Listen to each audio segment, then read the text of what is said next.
ibu sudah doakan anak ibu, cucu ibu sudah nasihatin, sudah, ya sudah, semuanya sedang dalam proses itu. Sudah pengkabulan doa ibu adalah ya itu hadirnya masalah-masalah di anak dan cucu. Kok bisa dokter, saya doa yang baik kok yang datang misalkan anak saya malah susah begini.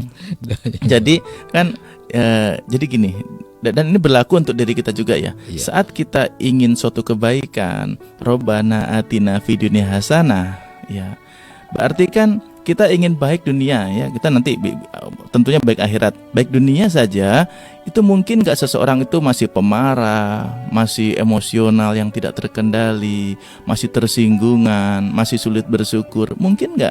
Atau seseorang itu mudah menyerah, mungkin gak jadi fi dunya hasanah? Gak mungkin. Nah, karena kita berdoa ingin makom itu fi dunya hasanah, maka Allah akan memintarkan kita kalau masih bodoh. Allah akan menyabarkan diri kita kalau masih tidak sabar. Allah akan membuat kita tidak mudah marah kalau kita masih mudah marah. Kita akan dikuatkan mental kita kalau kita masih lemah. Dengan cara apa? Ya terserah Allah. Dan kebanyakan caranya dengan sesuatu yang tidak sesuai dengan keinginan kita, dengan nafsu kita. Karena nafsu kita tuh inginnya yang enak, yang rileks, yang lapang, uang lagi, rumah mungkin, terus keinginan tercapai, cita-cita semua dapat, begitu. Itu keinginan manusia pribadi. Tetapi kan doa kita itu fi dunya hasanah, dan hasanah itu artinya nggak mungkin seseorang itu masih tidak bijaksana, masih sering mengeluh, masih sulit bersyukur, nggak mungkin. Maka Allah sampaikan orang itu ke makom yang fi dunya hasanah dengan ya tadi kesulitan hidup, kesusahan hidup, begitu. Apalagi sekarang ya hampir semua anak-anak berbeda dengan mohon maaf orang tua zaman dulu yang dari kecil sudah belajar bagaimana gagal, bagaimana tinggal kelas, bagaimana dapat nilai rapot merah. Hari ini nggak ada itu semua. Oh, nggak ada ya? Nggak ada tinggal kelas, nggak ada nilai 3, 4, 5, nggak ada. Iya. Saya sering bercanda ke seorang guru yang teman saya ya, punya ini nggak, pulpen merah nggak pas ngisi rapot? Ya sudah nggak ada. Sudah nggak ada. Itu bahaya. Jadi mengajari seseorang itu sukses terus, iya. Padahal nanti akan masuk ke dunia nyata yang bahwa manusia itu ya fitrahnya doif gitu, nggak semua keinginannya terpenuhi. Nah disinilah makanya banyak yang depresi, banyak yang stres, banyak yang cemas karena biasa sukses terus, biasa naik kelas, dibantu begitu. Akhirnya apa? Pada dunia nyata, maka ya disitulah kemudian seseorang akan menghadapi ya kenyataan bahwa dirinya hakikatnya doif. Ya doif itu begini, ya coba dari 100 keinginan seseorang, berapa sih yang sesuai dengan rencana Allah? Iya.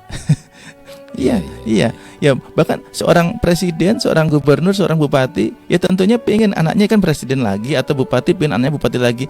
Ya nggak semuanya bisa kan, itu doif. Jadi kalau misalkan ada seorang pasien ya, dok enaknya kalau jadi orang kaya semua bisa, kata siapa? Bisa pusing. Tetap aja kedoifannya itu ada gitu ya. Iya. Dikira kalau kaya itu semua bisa begitu. Iya.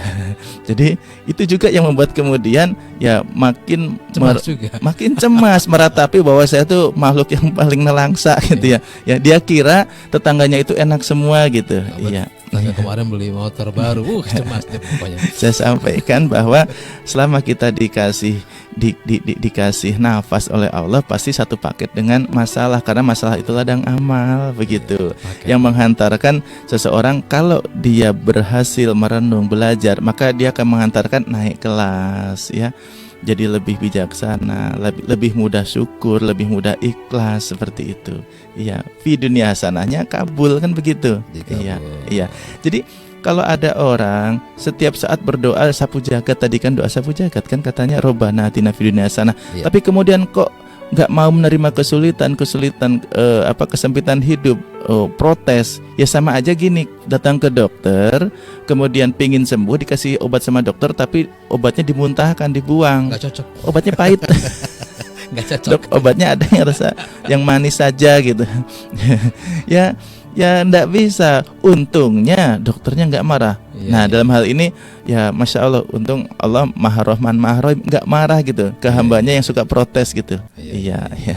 Padahal kan sebetulnya apapun yang terjadi, yang sempit-sempit, yang susah, yang berat itu adalah obat yang menghantarkan seseorang jadi kuat.